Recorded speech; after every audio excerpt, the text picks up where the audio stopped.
Christ as we combine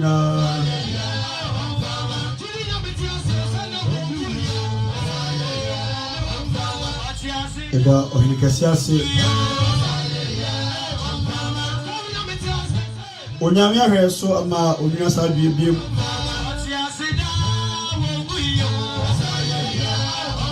Kristo die otiaseda ogu Si ona wotumi se hwe kari pedua so na onu adruye na wotwesa kobetu ya so biemu Ono kwa ne o ti make that decision no sa o ma ne pa han chi wo Asa tumi nyina re dia homa nyina re dia Sa na sibio so ma o ti ka ba tu ye na o dina sa bi bi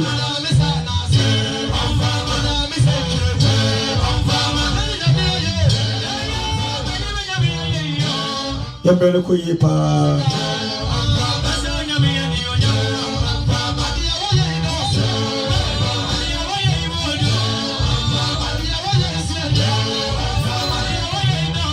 Obi obiano so trust na bompae tiadi okronkro wari safi wada wasi sayo pe na ori da wi acha asubiem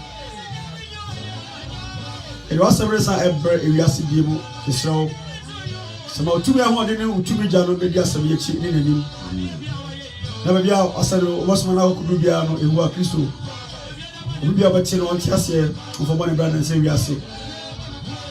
Ewu a no nyu Kristo woni no bedi Kristo wasema chi. Sadia oba ebu bia ra so enye yiraba.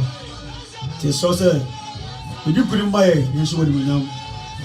Why am I bro Yesu Kristo no mbobo. Na wasema ye kan no ewu a ma yenso aba e fa so was no munyam. No nyabra Yesu Kristo e da wase.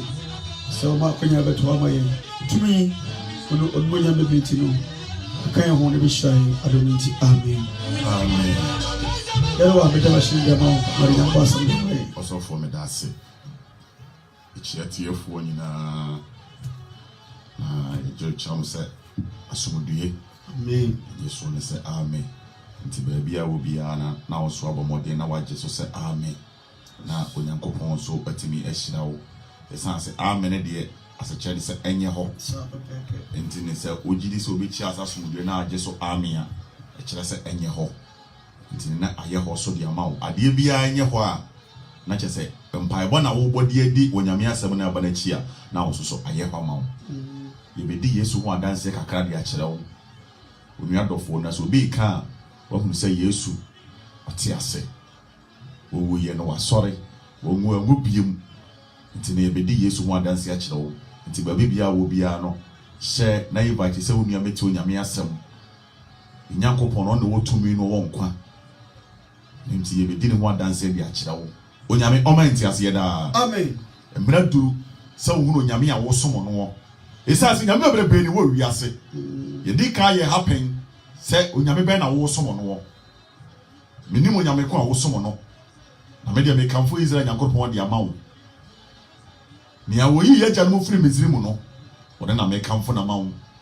Nia wo hye agina no, wo na me kamfo na ma wo. Nia wo ka eba mu no, wo na me kamfo na ma wo. Enye de oma wade a obesa agye ne mo ho afiri oboni bi da bi. Na mo me kamfo de oma wo ho ade a won san nyi bi mu no. Sa nyame we na me kamfo na ma wo. Amen. Wo se wo mo nim ye nyame ne de munya wo. Omo no mo sori a no mo kan busu se mo no. Cause omo nim ye nyankoropon no. No abegina aka kire wo. Yesu wo ni New Testament mu and Old Testament woni mu and woni we mu woni ne woka. Enti munya wo. Onyame nti ase da. Amen. Na se wo mu huru ajenkwan ba bi ofiri a sane ba mo ne cheso ono ne asem no obi nkwaja ne teje so na masem no so na Bible no me ati asesa asem no so na nam ne adi ba owi ase eto so be ka kira me asem no wonnim asem no a na wonnim ne awokeka ene ntie be di asem no ho adanse di akira wo onyame o menti ase da. Amen. Odi for Isaiah di asem no ho adanse odi ne ho adanse e Old Testament. It is a when you go money per the anymore. Say the Yesu Kaya no. Or some may call Namon the moment you for Biaba. Uncle knew more, me no me a young tenor said that. Oh, ya meant as yet. Amen. And it was off for Nayan Chahono. You best say for Isaiah 53 verse number 1. No. Na Unyankopo Nkasancha yen. One Kasancha me no me no. It says a man meets Yabi. Osusu Tibi. Now we know me a young bra. Na Nyankopon timi nhira yen na adom ni nhira ye hwefre urade ho no emre mu mayen enya sa ye bretuku asase we afia adwene ba yesi ye bobra pa but wo se woni ma urade a na bra bo na abodi nyina so nsi emo bia na ada mo bi mebu ena twamenefo na ba bebrebe but enya no na wo so hwehwe but eno so na nipa tu edi akire ena ye nyina da ne atwamene yesura yana. Cause you say the second betu your minimum. Onya moment ase da. Amen. Papa Isaiah 53 na me pa cho kama me kakra. Odi for Isaiah iteye aduonum nensa Yimu edikan. Yimu edikan no. Aha. Why na waja yen asanka why na aji yen sanka no adie. Onya menti Nyankopon bi sawo. O se why na waji yen sanka yadie. Na Awurade basa no. Awurade basa no. Why na ade adi ama no. Onya moment ase da. Amen. Eti e question no so me sawo. Asam ni nkwa wiye no. No ohuru de waji adie. Na Nyankopon basa no. Why na be da adi ama wo. Wo ba be huru de Nyankopon basa tumi yema wo. Na de obi so de abeto akoma so a de bele de wodi akiri. Onyame enti ase da. Amen. Papa mi anko wase sai. Wansu na ade ama na hunu. Wa na ade ama na hunu. Na of free se dufuro dufro ananim wo fifiri se dufo nanim na sa asase pese mu ehini wo community sa asase pese mu ehini oni ahofe o na oni animonyam na yehunu no na oni subaya ebema no ho aye yemfe wo nyame menti ase da papa when word ni ho adansie Yesu Kristo wose woni animonyam a ebema me no bi ye penasem esa se Yesu Kristo ade be oba bia Farisifo no mo penasem eti me no bi ye se etima ni Yesu ni ye Farisifo yempa Yesu asem because asem ye obeka kire ye bia no ye se bu abam wotufo waso de obama obia eka Farisifo no kolanka hiefo de nka Yesu nka omo oso ni Israel na fa di adan ena obama abama mufo obia oso de obeje no what do you mean so obeje obia na Yesu anya dan yana wi ase adia enti Yesu eni edi ne ho adanse a kire wonen onyame enti ase da papa me kwai wobu no animtia wobu no animtia na marema po no enti mama po no dia yi ni ma abona sandie mu no woye nipa ohunu ayayade na onim yade onyame enti ase da amen woye nipa ohunu ayayade na nsuru wonyare yes ye ndani e chine komo na samium Yesu wa yare ku mu na yare be na ku no habdezi bi na HIV de ku Yesu mo kan kira me na ba ni san ohunu ayayade e wo bra no wonya dai wonyare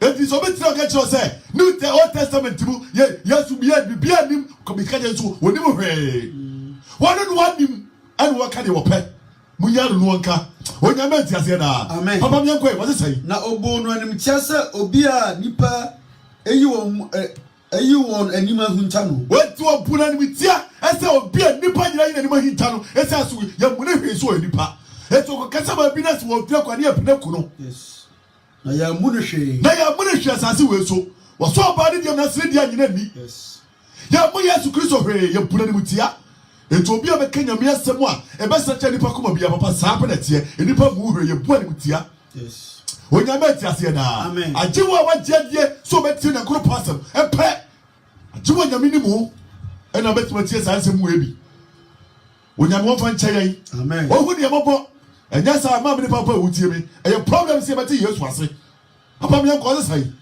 ampa yenyere wa no ya oro na wafa wonu yenyare wa nyina na ho na fa yenyare wa nyina ma me atifie mbisawo papa wutifie abrante wutifie ho na fa yenyare wa ne ko Yesu Kristo no bewu ye wo so bewu ye ya de ma me no miedu wa fire bi so nyina ne ko enu ti na wutimi ka so wadom ase yes na Roma 14 se ni mani ayidi ka wa se adom ni ntiro ye gusu tie boni mu Yesu so on fa ne yenyare wa nyina ne ko afa di adan wa so ba ni nyina ne ko na gusu ti boni mu na pe wu pre no ana so pe wu pransa onyame ti ase da amen osofo ko wo se ampa yenyare wa no ono na wafa ampa Yesu Kristo fa yenyare wa ne ko na ye na ayayade enso na asia ayayade ankasi e komu ne nso no wasoa Yesu wasoa o na yendie ye bonu sadie wahwe no na Yesu ade ne ye no ye hwe no papa munchama sasi so obi a yedi ne ho adansie sei a wo ba ya wate ne din sede Yesu a kire me eti so be nche be ka to say ena Yesu Kristo woni ma bibia Paul kwani wajibi woni de woka woni amati ase na amen he woni me de woka brantie e to bi anya se wi ya ataka obi o but woni ma e wo se akire no yes Bible says baka mo anka nyame asem a anka wo be de no wate bianti eti ye kase de woni mu no obesua Paul se de ewura de Yesu Kristo ni jamini saa pura bi se mi di jamwo anajo yi ni ma ye no ofa bodo no da ase no bubu o se na munyinie na bisa ho saudi na te sai onyame ti ase da papa mi enko what is say wasoa o se na ye de ye bu ni sadie wahwe no de Onyankopon aka no de no ahye na maniemu ni Onyankopon ayi ni so bra metso na amanie pa Yesu Kristo ni edi ni ho adanse satem Isaiah tell we na Yesu aba David no nyamae onyame ti ase da enti ba ne se na ne ba ye pe so se ye Yesu a e ba ne se na ne ba ye be ye pe onim ni awoka papa mi enko say na ono de Yen mrato enti na opra no. Enti ye mrato anti anu opra Yesu. Yesu de ye mrato anti me no bi anu aye te wa ye kese wa wo hwa me ne wa wutie me. Eye me no bi anti ene ye pra Yesu. Ye na mumuyo. Ye mumuyo anti o. Enti na odwere no. Ye mumuyo anti no odwere Yesu. Ma me ne papa wutie me pa cho mo ni na hwate. Obi abebre o. Obi ni maja beto me no bi enu. Ama na ye gusu ti ase. Ye body ni ache gusu ti ase. Wo so de bona wa ni China san fa bra. Obaje wo. Inside the mojarinti on person by kwa. Yes. And now gusu na wudi o tu betina bodinim. Cause Yesu nyama aye. Hey. Wudi Yesu wo fa wo. Na bra be so o so ba di so gwama o. O ba di sawinare. O kuna katia ni bra me no bi ase di aduma te. Na wo ba ya dan. Sa na ni drama wo ba fa he. Wo ba fa he. Papa ba fa he. Untu be nwane o. O dwane ani ho. O so ba masu kam Yesu be ye na aba. De tu mi zini fo no. Ibe sa ba biyo. Be very careful. Mama sache wadwene. Abrati sache wadwene. Papa sache wadwene wate. Na Yesu ohiawo. Onyama ntiase da. Amen. Papa me ko. Ye na asundua ho asotwe dare so. Ye sumodua ho asotwe da Yesu Kristo so. Na ne man tampia na wode asa ye yade. Eni ti se nye Yesu anka hotokro wonni bi. Ne man tampia ye gwa nkobia ne Yesu Kristo. Se nye Yesu anka okra mpacho wonni ahoto. Hebra wo bre. Yesu kura ji emponi o. Papa Yesu aji emponi o. Ene hebra ye bre. Ene se ka Yesu amadi akaba ya dai. Okay, mo. Oh, abo pele kada nyamia se ka wada ne flowers. Wo so ni pa ka ti se tete. Am from airport. Yes. Who come ti se ntwire. Wo si so fe fe no ahoa. Eno anu na wo se no. Be very careful. Miami anu ya wo se abrabona ye bon. Enso wurade ani. Onyama ntiase da. Amen. Papa bi ko se. Ye nyina Osi na ye nyina wo ntwetwede se nwan. Ye nyimwa no nyina ye gwa ntwetwede se nwan. Ye dane fifa ye na akwan so. Ye dane fifa ye kwan so. Erade ma ye enyina muyo kohwe ni so. Swati. Abraba ni ya body Yesu Kristo person wo di yenti no. Eye nya group o ye we no. O masabu mu ye ni nyina kohwe. Ya ti kwa Yesu Kristo so. Yes. So mena me wu ma ye. O mena be wu ngosi wu ma ye. Eni tu bonza we no so bo awu se wu mi ma ngu. Me ma ngu ti ma so he. So se nya wurade ba no. Eni ndan hu firi so kohwe fom. Eni na me so mo fom so. No the Bible agina no atwere se ben so gado Yakopon hwe. Watan se okwa kodam 40 days 40 nights. And then they say 24 hours. And can say man can you make us Yesu ye fast they say 40 days you know and can make us all ye fast they say 20 days. 20 days, yeah. Yes.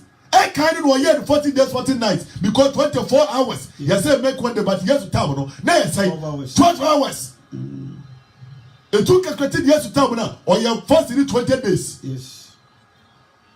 And now you say 24 hours make one day. Yes, we learn so there. Now 12 hours. And the body in the police say we talk with the ayo. The yes, we fast in 20 days. When you met us here, amen. Papa, me go say. What say no ahoya? What say na ahoya? No, no dear. No, no dear. Obey one say na we na no. What no dear? What bread one say? You need to go here plant on him. Let's work. Me na no. Say agwama odino kokokunu. Say agwama odino kokokunu. Say what time ya? We are sorry say. You sorry say. That challenge you kokunu. You really because when we say I was so sweat how we go. No, I on him so be who. When him so be who? Yes. Because him so be we are singing about the yakko. Yes. It when him so be who. But at the right time, no, na said man na so. You na say nyini ma ye no. Na ya je ko him say man na so man say so. O nya ma ti ase da. Amen. No anim.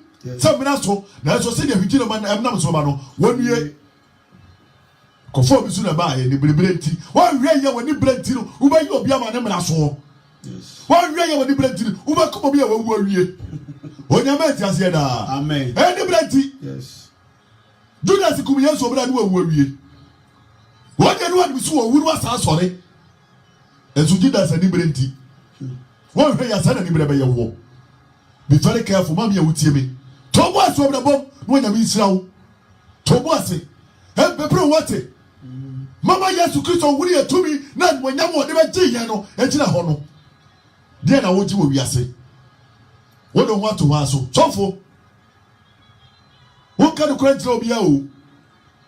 Esa kwa shika kala upenti. Kadra se di go so dem utumi kan kore. Obira ni mo ja to ho, em ni wo benya ho sika na wugidie. Ya ntise Paul wasi ayi bia Peter yante se Peter wasi ayituma so na busu pani etomaje korase yante eno me ye de ba wuye yante so ye yie yante so yakubu ye yie Yohana anya yie na so na sofofo yasi tente and ye Yesu yie am free Easter bronya and ye ko kwa so ne yete onyama ntiase da na da ba ni bebo no ubehuru de besie aja to zo sai sa odwante a woto ne ho nwi twitwafo anim mum no sa odwante a woto ne ho nwi twitwafo se de waye mbe wankasa yes ye kunu we de wankoya ayi de bi o abo anantwie and wo so ogena ho ani bi na wo bewu a wo de apre afare de sika tuni mo wasa aye ka o wawu awie Yesu ne wankeka ne ho me no mienu nti se de be ya benya oso ahima mu aseri ti no enti wankeka ne ho adan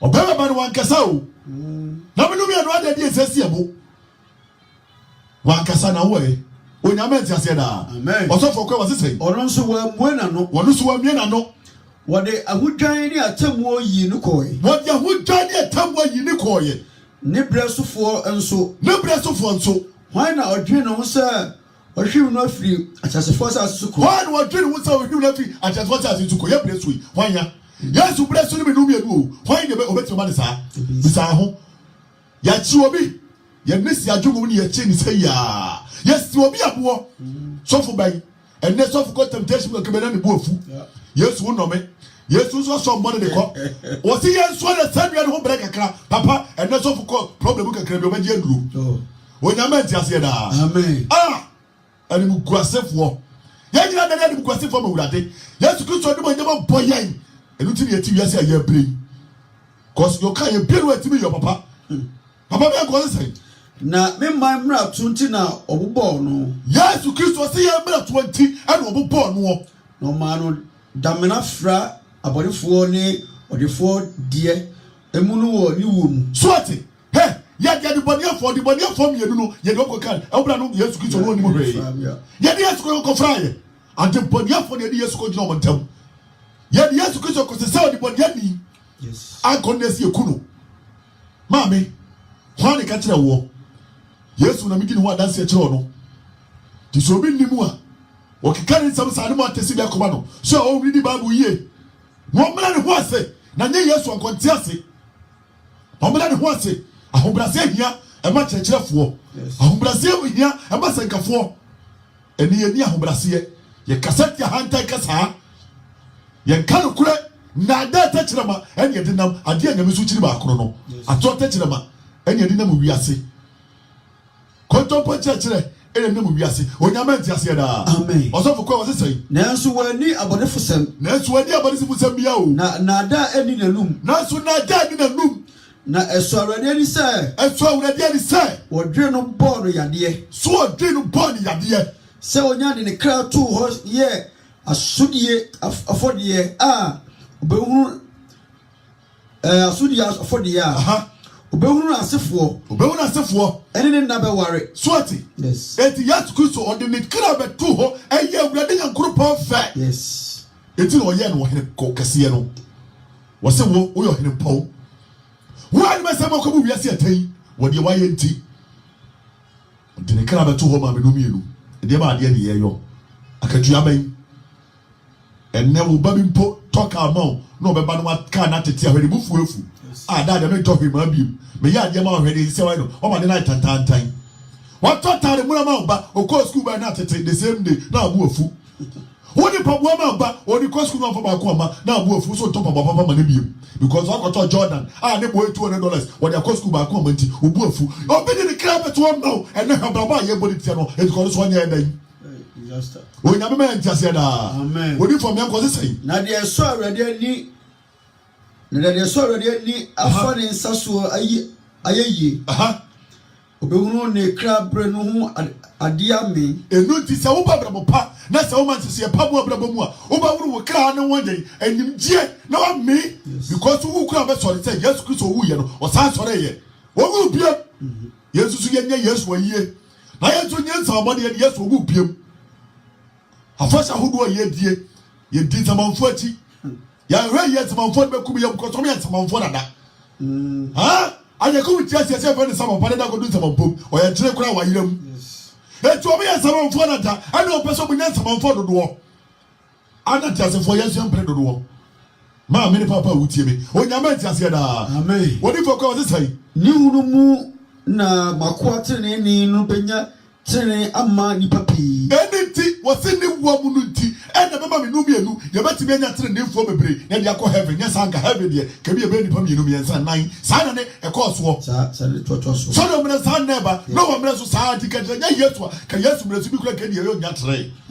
o nya ma ti ase da woni fo be ko sai na ono ara afa won amumu yo nso asoa won ara afa wo amumu yesu di asoa santi me chade mu memma no nipa bebre mu no ti santi yesu kristo o chade mu nipa bebre ni wo na ba ye kwaje mu bebre aha na oni ahonefo ache asade woni ahonefo be cha asade fi so oni ne kra to ho ma owuo o ti woni ne kra to ho ma owuo na obunu atia mratofo oni ti oburi tia mratofo mebenu bienu nti eni ebu yesu kumfo ana ati wasu wedi buronya wusu nyobe amoso nsam nko na be di akiri onyama nti ase na baba wasi ana aha so ono na waso nipa bebre bone na wadi ama mratofo so ati yesu kristo asem niye ono na waso mratofo nyina bone wadi bebre baba menu mie na ade na wadi buronya ana so be di Easter amoso fo bode na be di akiri ohunu nya sa onyama nti ase da papa ye kwesa nkafo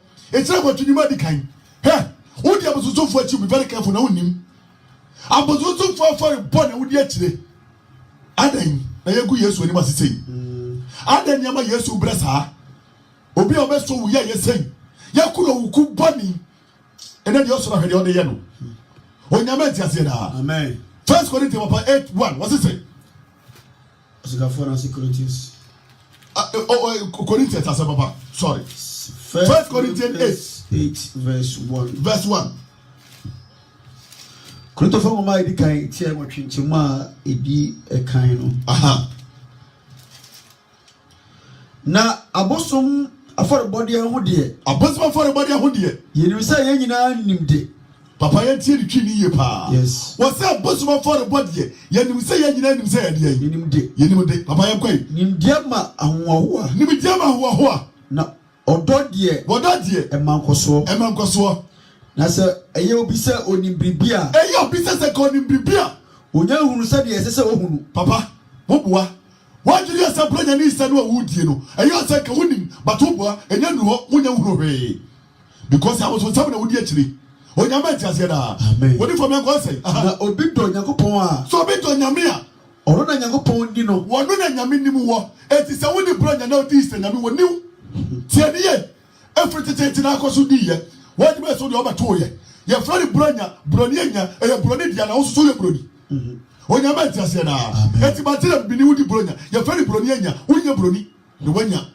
wo wunya mistake aya ye frani broni enya e ka ne na eja no munim eti brofuri ya ne fro broni enya e ne be ye bronya eno mu na wudie enta de ti wani abre hodi ka sa asem ne che wudi akiri wo so mbosom yes wo ma fo so na wo so mo na wunim onyame mighty ase da amen wodi for me ko sai na abosom aforebode ye ho de yenim se abosom anya hwe wiase yenim se abosom anya hwe wiase na nso onyame biara ni ho a se obako no ara onyame biara ni wo se do ne nkometo ho ma me no mienu no na so asenso osuro asasi so nyoma ofre won anyame wo ho onyama ofre se anyame ni bebrebe wo ho se anyame pia ni awurade pii wo ho no ara se de awurade pii on di to akwa sori fi bebrebe o ma ko je abosom me be papa wo ba tu kan enu na bi tie no wo tu go program so for me ko je bosom wo ko je obi bosom ja ko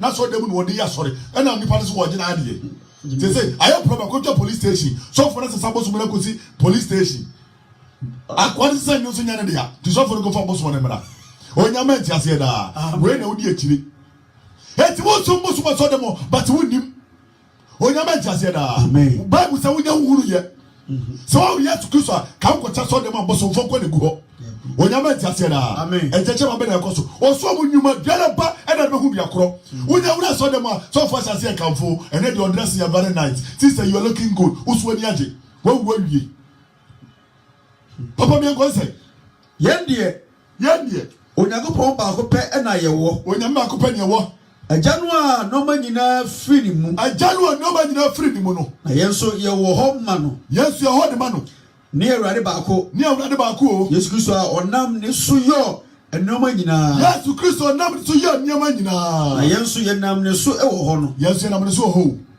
ɛdeɛma deɛ na wogye papa tɔ so ɔsɛn yɛn nso saa nimdeɛ yi ɛni nipa nyinaa mu papa saa nimdeɛ wɔ ɛni nipa nyinaa mu yɛbɛnya deɛ bɛte ase sɛ Yesu Kristo ɔno ne akyɛnkwa ɛnipa bebree nim dodo ɔno ana nkɔmini ɔbɛka kyerɛ sɛ Yesu Kristo wɔgye mu anim nyansa wɔte nipa bebree bɛɛ nim onyame nti ase daa amen ɛyɛ awerɛhoɔ papa awerɛho papa kɔ wɔte sɛn na enti ebinom de abosom ho gyidie a wɔwɔ de besi ne no di no sɛ abosom afɔrebɔdeɛ ɛno nti wɔde saa abosom afɔrebɔdeɛ papa no ɔmo nim ne nti ɔmo gu so deɛ kyerɛ ɛɛsom bɛsi nnɛ onyame nti ase daa amen bronya ɛna wodi so no Easter ɛna wodi so no yɛsɛ Valentine wo na wodi so no because you don't know who nim empire gu so deɛ kyerɛ ɛfititi bɛsi nnɛ papa gu so yɛ ho adwuma onyame nti ase daa wɔde fɔ me nkɔ sɛ na nso saa nimdeɛ yi ni eni nipa nyinaa mu saa nimdeɛ wɔ eni nipa nyinaa mu enti ebinom de abosom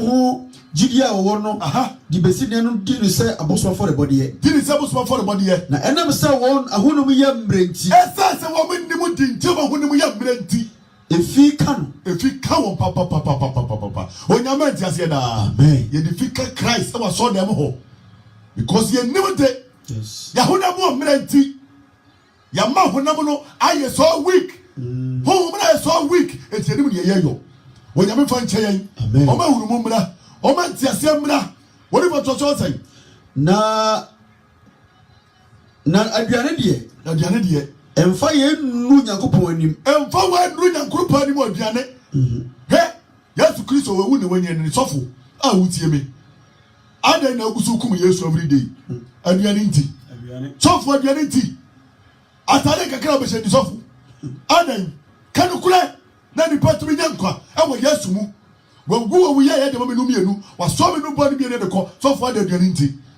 kakra bɛdam nti sɔfo adan ɛne na wogye owiase onyame nti ase daa amen onifo kwa wɔse sɛ ɔse na ɛmfa yɛn nnu Nyankopɔn anim fa wɔn nnu Nyankopɔn anim o na ɛnyɛ sɛ yɛni a yɛbɛtɔ sini ɛnyɛ sɛ ka yɛni a yɛbɛtɔ sini anaasɛ yɛdi a yɛbɛboro soɔ na mohwɛ yie na ɛho kwan a mowɔ no antoɔ no a ɔyɛ mmerɛ no so nkyidua so ahunu abraba a yɛbɔ papa nti yɛyɛ nka yɛwɔ ho kwan a yɛbɛtumi akyerɛkyerɛ mu no ama ɔmo mu akyerɛ tumi ate aseɛ no papa yɛde ama ɔmo onyame ate aseɛ daa ɔsɛnkafoɔ papa yɛmfiri ɔsɛnkafoɔ hɔ a ɛkyerɛ yɛ adwuma anim yɛ ɛdunan ɔsɛnkafoɔ 10:14 ɔsɛnkafoɔ ti du kyɛm adunan ɔkwasea nso ma nsɛm dɔɔso mepacho 1 Corinthians 10:14 1 Corinthians 10:14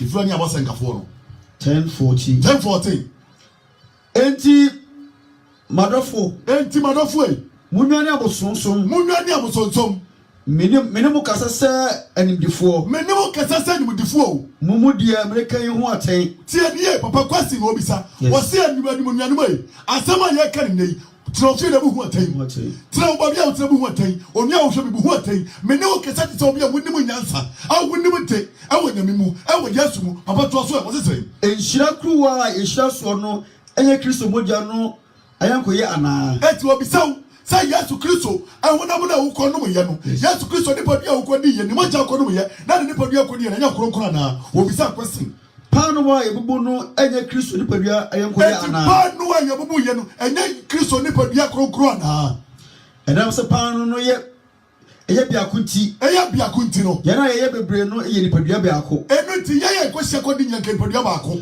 na ye nyina di paano biakunu ye nyina di paano biakunu bi Yesu Kristo mogya no ye nyina konu bi ye nyina kodi nipa bia bi monhwɛ honam fam Israel ye hwɛ honam fam Israel enya wana odi afɔde aduane no na wɔne afɔrebukyia no wɔ ayankoyɛ so ati obisa question o enya wo anka wo sɔre a wo kodi There be a communion, no one di, and you can hear Dichiano, because you tell me dino. Yes, because of Sasana Joe in Maya, or for about on Wadasi, Etiana Joe, your friend last supper, and then I could day supper. Day supper. What's the pain? It be that. Huh? What's your friend last supper? Bravo come prophecy, and last supper. Your breakfast. And your breakfast over the man saying, and I would not put two tree. And no crowd fairly. Send your one get about to say about Musa, and he said, yes, Chris or June, nice to see no December because we're premature. What your man says here, man, mobile dad and the focus in a bay. Tofu, can you yes, you sit out. Tofu can you when you're premature, that you will never summon crown. Yes, if you look like I can't do so much. When you're my friend, man, what's off to us? I feel Missy, Sir, I was my 40 year Bribia. And I said, I was my year Bribia. And he said, go be so. Sir, Brian is several who did know. I was my 40 year, and he said, Kaya Bribia. And I said, I was my Bribi. And you was to be a Bribi. Debbie.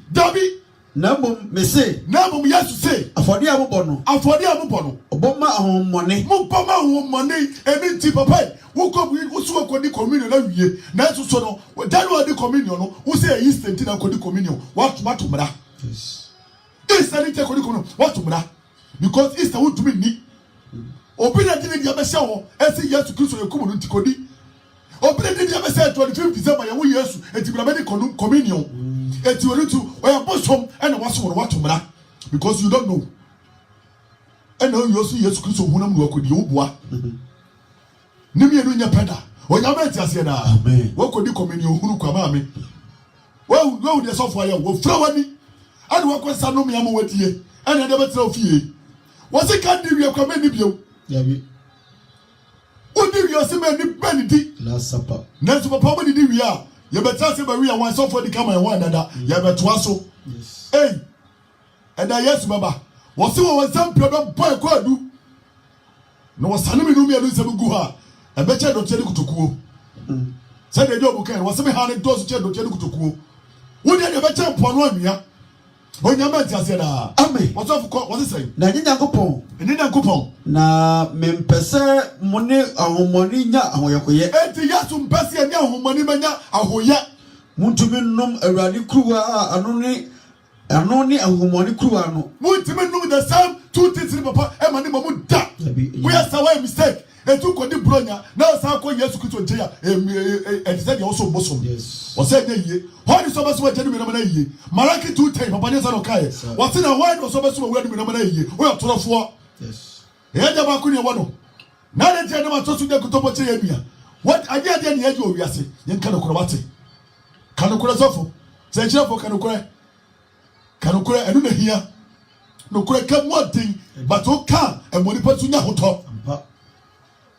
Why never any crowd was so on one poppy chrono and what the bench was what you go after to come say and the corner poppy say was room Yawa. One was a more creative. One I wonder than war. And the years remember. With the petticoat and the years remember, are you ready? Besides, I'm ready to face Jesus. Anna. What's in the first of the boy? Abraham went to the first yes.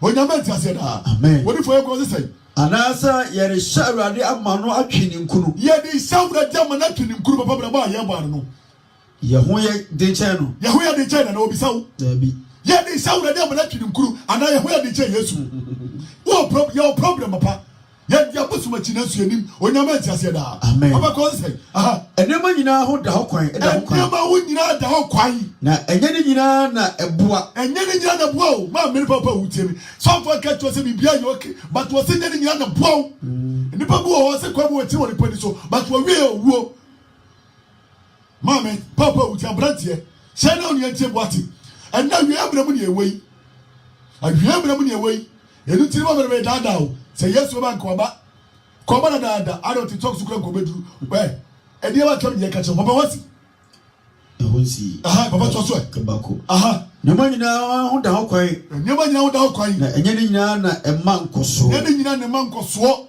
eti sabra bala ye bono so fie no enye ni nyina na betima fata Kristo onyama nti ase da what do you say yes but onyama ya papa ye go First Peter 3:3 wakasemi ho Abrabo, 2 Peter 3:3, Papa, 2 Peter 3:3. 2 Peter 3:3. 2 Peter 3:3. Abrabo yebo. Na ye nim say ade a ye jesi yes what talk to go bedu. Papa me go say. O say 1 Peter 3:3. 1 Peter 3, 2 Peter 3:3. 2 Peter 3:3. Wuru ye kan say. Me wuru we kan say. Ena ebedi akire no mu. Ena ebedi akire mu no. Fadifo a odi ono ara ho kono so. Papa, wo mu akasa odi o man kono so be me kase. Yes, akire no di fadie beba abakase. Omo di fadie o be kase. Ni ba ho boshe no e wo he. Enti Yesu Kristo kra ne ho boshe na wo he. Yesu so gaba ngomai. Yesu boshe na wo he. Oh, ansafo, ye mu ni ma ni mu pama fo sika na die. Pacho. Mi po sika di dawo. O kra kwaje ho hiame. Yes. Papa ni ti ne ti ho. Yes. Mama ni papa wo hame o kra kwaje ho ntia. Mama ya wutie bi. Papa wutie mi online. O kra kwaje ho ntia. Twin for mutie. Mo kra kwaje ho ntia. Enye sika. Kan sika dia kan nyaminti. Bibia ye okay. But mesraw bebrebe o kra kwaje ho ntia. Why me pa chaw sacha wadwene. E ma so ni for me tu no tia wani. Me kan chiro si wo wahe. E chacha dia obede obeba. Beba no wada o. Beba no obi tada o secretary. Obeba no obi ebutu ne girl so o. Bra ba betew sister obeba betew. Obeba da wo kunu ompra na so ompra dem obeba betew. Okrofo da kropa di wia obeba betew. Obeba no oporo wo se ko obeba betew.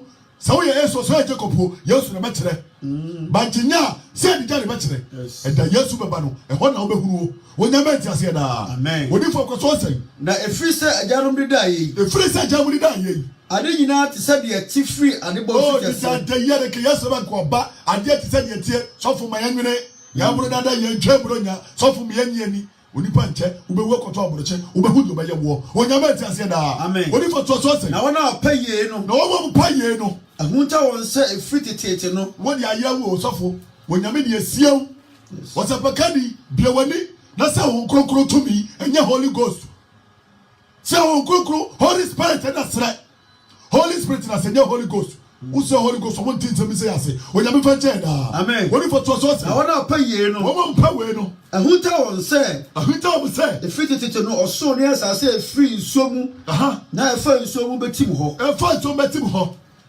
Yakopon asem so Onyankopon asem so eno wo ho wono so na enam na nso yiri wiase a ewo bre no so no e ma no seye na osoro ne asase a ewo yi wodi na asem eno ara na akora onyamenti ase da wodi Yesu Kristo eti Yesu ne cross so ne asase we wono okuram o jama me no me yewu yes Yesu Kristo jawo so ne asase so yewu emre ni wonyama yo abrantie papa wa wutiemi papa kwakora wutiemi sametri fo na ye tiri mu man yo ye de ahyase na eba papa be very careful na se twadwere no wu eban ejeba de na obeye na dan ko mani achi no abrabe na obebo wonyama ntiase da amen papa mi ko se sai na osoni asase a ewo yi wodi na asem no ara na akora wodi na asem na akora yo na wodi asiama ojama atamu oni onipa wodi asiama wojani atamu ma onipa eni amuyefo sade da no enti seye da ndo ba dan onyama ntiase da papa ko mo so kuma no wodi fo mo so ka se beti anu nyima de ba ko wan hwe yo na group of prawo wonu ni twaka biya o waduru ba yo se wodi oni munyansa che urade waduru su ni munyansa che Yesu but oboa sasi so Yesu so wonu kura wa bom na ni nyansa nyina sa no e che woni pa de ye eti wu bisa ho sa obede na ni Yesu ayepe na adu se ubo papa uni mu ni awo can be very careful onya moment ase da abraba wu bode ko che urade ntienu nie na se Yesu pie na himu na nimu akota be na amebuo ejeba de na obeye eniama ensane mfata braba wo po no onya grupo wu ne mobo wo me do me no mienu no ma animu die ne ntiase enya sa braba ye po no ye timi fo enkosi ba bibia o abraba ye ba fo enkosi ba bibia wodi fo e bosopa eche enum nyimo ye aduenu ba ko Amos 5:21 Amos 5 verse 24 21 metane na mepo mo na pona swati onya grupo so tane wo po ye na pona na mani enye mo afashe nyina nhia mu ho enti hwe edu sa December 25th go to churches papa when you missing any new of South Fashion, where you say, and your fashion, and money who done, your friend of money who, it is South Fashion, yes, in your home. When you met us here, what if you call this thing? Nasamo bomb, share for the mammy, it is sad and you come out for the accusation the moment. That's what I was a share for the moment. Was it Papa? No more, again, I had your premier. It's your premier. Many rinso was in any so. Now, Munyamwa assume be for the so. Then it is our contract, yes, to the coach, and the niece in your home. Was one what a person of a phone. Transfer when it is a woman, when you met us here. Amen. And yet one and you are getting up for Tawate. So I'm pointing at it in every fear. I never yet, yes, to Christian about what I am in you. Maybe your police someone. Who Manipa will so only at him. One guesses I could be. One guess you celebrating birthday. Yes, one guess celebrating the birthday. Other in your celebrity, yes, birthday, Yamano. One day we just such a Peter. Huh? One day we just such a Judas Iscariot, 2 days we just such a celebrity the birthday, Mano. When I met you, said, Amen. What if it was saying? You will go to a Jay Freeman. It was a giant right now. Who say yes to see yes was so? When I met you, said, Amen. Who to see yes was so tight? Now, when you who you're in crop war. Yes. Yet the cemetery in Munia, so for the open and yeti. Papa and yeti. When I met us here, what would you ever know? What if it was saying? Now, some Kubon so me look here. Yet to see some Kubons once yet, because of that one, the Yatiano, one summer, one share with other than yet it is, sir. Yet it no. But the man obey so be I can tell you, tell me. When you met us here, what if it was saying? Now, a time one munim rasa in so. A time one munim rasa in so. Naturally, Mra say a sua a cylinder. Anything, 3 moments to say sweat in the to those who the wound here, a minibus, Ubeti. And thou soon bomb. Nessa Sebajason, Ubeti. Sada Ubeti. Was Sano body none of the Jawa, Ubeti. Ubekati Hurian Casula Catchy. What if I go outside? Israel fear. Israel fear. Would you come for the Adriana Yadia and Bremen? Aha. Yes, sir, if we shed your name. Every some fish shed your name to money at Jenny. Yet I would want no with Jenny. Aha. Never Mohini to my day. Any Mahoney, son. And tell not only your phone on body side and do any error. Juma quality man over the Bino. And only to in the yes, sorry, I can say, and Yaku Yesu. Oh, I then yes, sir, and can you one case upon a Kayan Kumono, upon Kayan Kayan Kayasu Nata. You couldn't check him. Let's make catches can trophy as a pictures on the Kumono. And Kotama catch and say, never on the Pamabaya catch on the million or take a Sada and a Cabana Semium. What to me? Yea, we knew mammy. Now I'm not here, Nipa Baby. Can I know you come on? When you met us here, amen. What if what you say? Munyame, Muya fire no Suma. Munyame, Muya fire and Suma. Munya, and friend says, I'm not here. Nimlord, yes. Nimlord, no Tamus, yes. Munyame, Muya fire, Papa is on the wine. And then Suma. Nimlord, Yame, Silam is in young group home, and a Roman force one in the piano. Just one Hurray, and a W bomb. Huh? When you met us here, when you are finding Soma, I don't know what someone war or soon Soma, a young man, he. I don't yet to Yaku Yesu, I am just her. One no ho, Yaku body upon one no so body publicity, Sada yes or no, so they come to a man. When you met us here, amen. What if what was I saying? And Tibitumo. Metibetuma ko Damascus. Elu Shobetuma ko Damascus teaching when your friend could womba. When you met us here, Isaiah 140 about Cassam was it say? Near first somebody come here. Isaiah 140. What does it say? Isaiah 1 verse 40. Verse 40. Bonnie ye dear. Would you the bonnet? Now you are open. Now they got us on the field to February. It's a Christopher for Pioneer Brapa. If you are seeing a Christopher Nebra.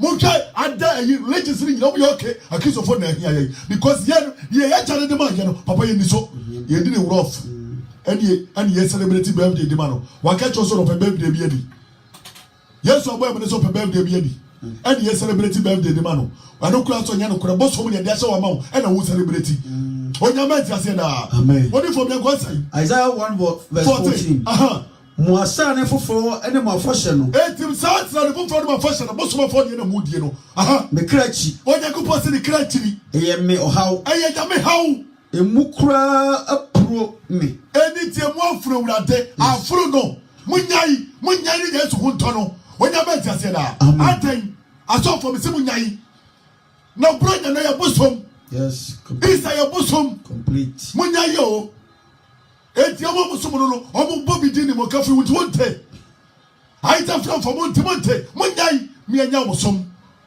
Yesu Kristo do tiase no onya ba tiase da ono wi ade ni mo cha ba ji mi no mi no aten ye tete no wasafo no afani yamani pa mana afro no etro so ya no de go so pam ye tintori fie ni ani frafra o how ye tintori fie ni ye brasa how obra ye bre no ano osi papa ye bre ya dia hono anyina Kristo fo so de be go this time aden ni mudi ye ni muti o how ye wo muti onyakopa ni monyama boye ye dia fra de go so dem aden ni yamani pa fra ye ni sei mo woni na hawati ni woni nte na wo bre ka wuri Yesu Kristo kira konyame asira wo onyame atiase da amen woni for to lose na se mutre mu nsam a na se tre nsam a meyi mani ma hunta mu wo so mu ayen se mu ma mpa bodo so a eti e bom mpa bodo so se de kura no a me de mintie onyame ntie o moja aye mu nsam a eti asam bone aye nsam mama munware Yesu Kristo bone yesi ni moja na ababa ye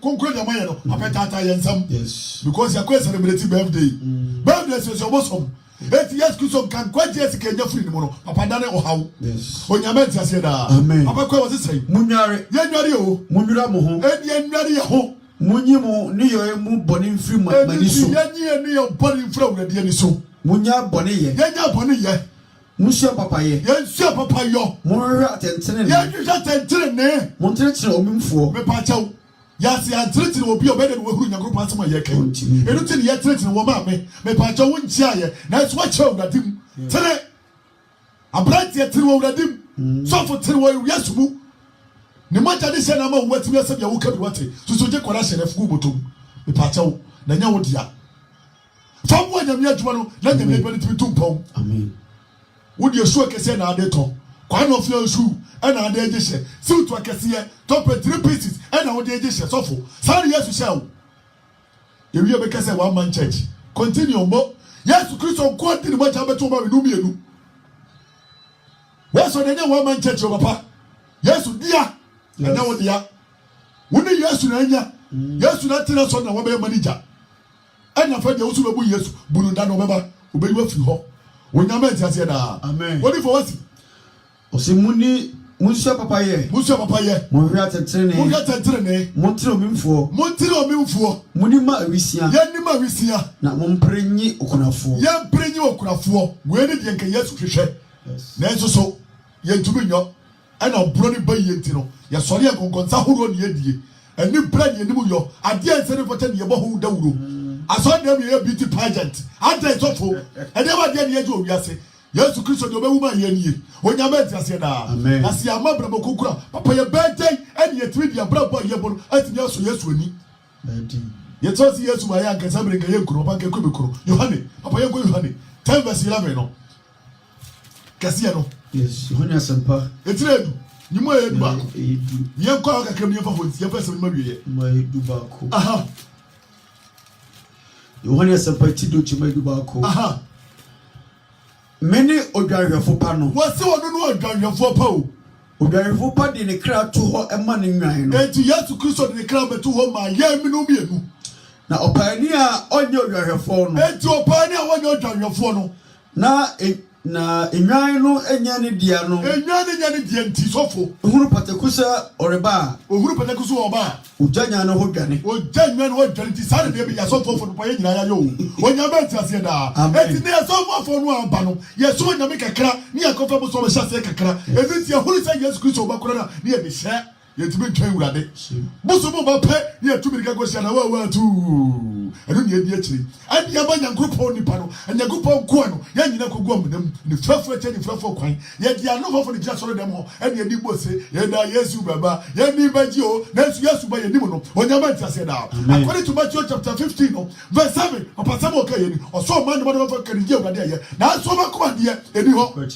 onyama ntiase da abramo fo ye bo nyame fie ye ni Yesu ho adanse pa eti ni ye pray papa be ko sai na no patakuno di abachi won bo no obachi won bomb piti se pupo no opani dwane fi se oyopani na onwini enwan no papa enyo biara ene Yakobon na safo ebe sha ne tase hwom so da etu omo obakoe patapa tutobiribili fo no uhuru opani wahuru odwini si uto obehye ho no odwini su obehye ho ani odwini fi obeto ka obedam anu no odwini ho enye wo te so de mo kra nkwade because onu wo epiteku onyame tiase da oni fo to say na mene odwarefo pa no Yesu no odwarefo pa no na mene medie woni mene die na medie nsu ni me medie su ni mu no sede agya no ni me sede agya Yesu Kristo su ni mu no na me nsu minim agya no sede onu su ni mu agya no na mene me kra me to ho me ma onwan no sede ode ne kra to ho ma ye no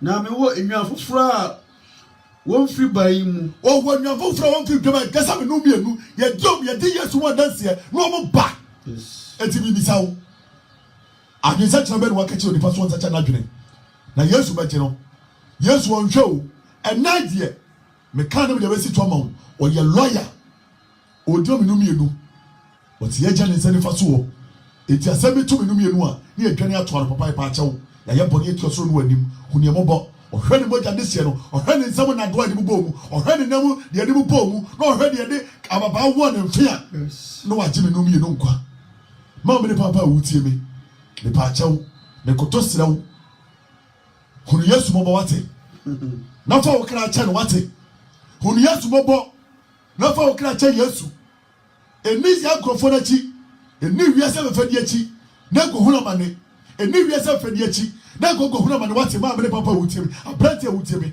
Onyankopɔn hunu mɔbɔ wotie me no mienu na nante wo meyɛ bisadeɛ ne ma yɛn Yesu pa wo kyɛw o wɔso bɛgyew etimi serɛw Yesu koto sira wa pacho wa no about the least and san obey the highest eto pacho hunimobo na ka bro ye na fa wo kra adom no na wanye wo kra nkwa na da kwa me nie kire no utu atime anya nkwa adom ni nti obehira ye da amen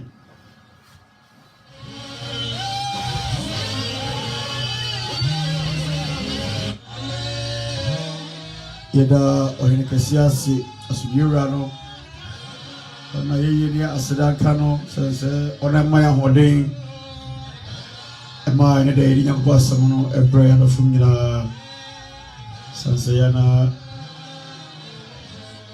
honamre bebre munti no se nyankopɔ nso honhom de ya na ma waye mre se ena se yene honam buja na ye adwuma no de ho nyame nkonkro na ye adwuma no nyankopɔ nhyɛ akwamo no wade na wɔtwe pa bɔ nyina no nya hoden nsa de ka nyankopɔ asɛm ede akyerɛ nyamema so ese bebre a otere wa ha no eho wa sotwe bebre sase wani so a eho asotwe kese pa na yehu pa sase obi esa na agise obekanya kwa asem de akyerɛ na wode utia na wonfaje adwuma mfamo bra papa bia no eho asotwe no eso ntino asema mata kan o si Yesu abo mata Yesu aba ela Yesu aba wo nkyɛn ɔba oponim ɔsi bi akoma mu no ɔbɛtena hɔ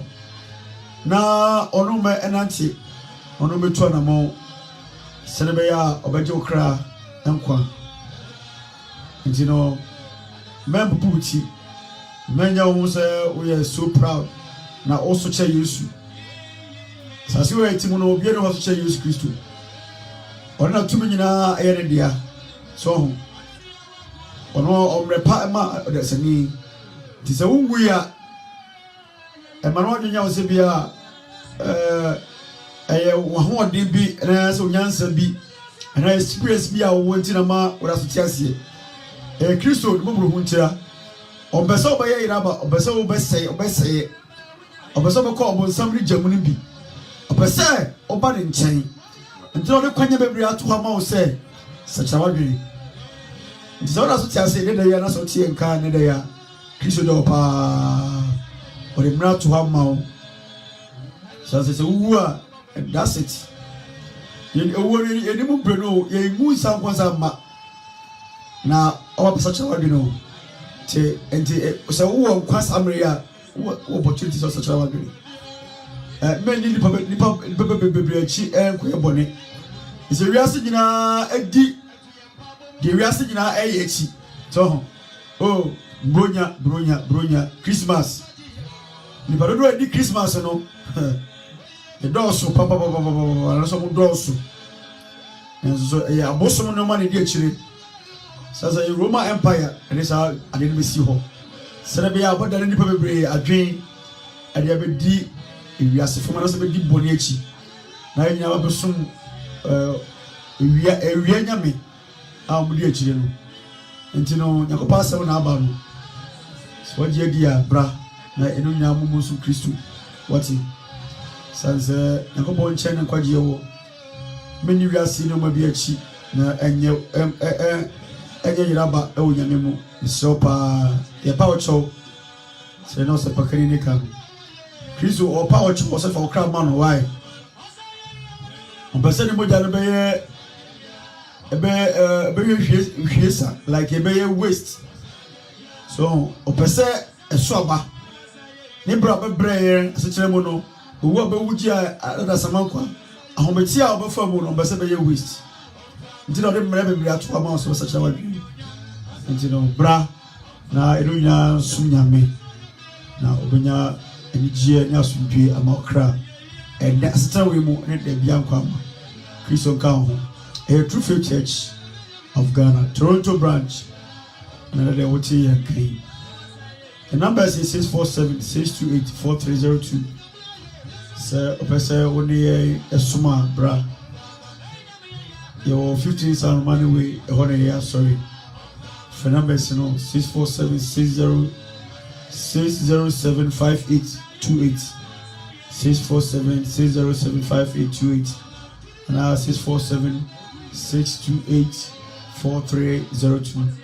Frey na odi di komo Kristo do mo baju afro mo samsem ye dado furu mi na ase ye obrempon Kwame Minta that's it na ya obrempon that's it Marlene Winnick na Michelle Samuel Kwaku Bobo One na Michelle Helen na Michelle Abena Felicia na Michelle Adwa Sewa na Michelle Afi yeah na Michelle bada fumina ame presela izaba su na Michelle pa ene atiefo a ede betie ye onya Michelle mo nyina se munya papa na obetie ya bobodi masamo no onya me fa no tumi na hode no enka mo ho omam ho ban dada no omana no ho sra no emu nyina so na da bia no de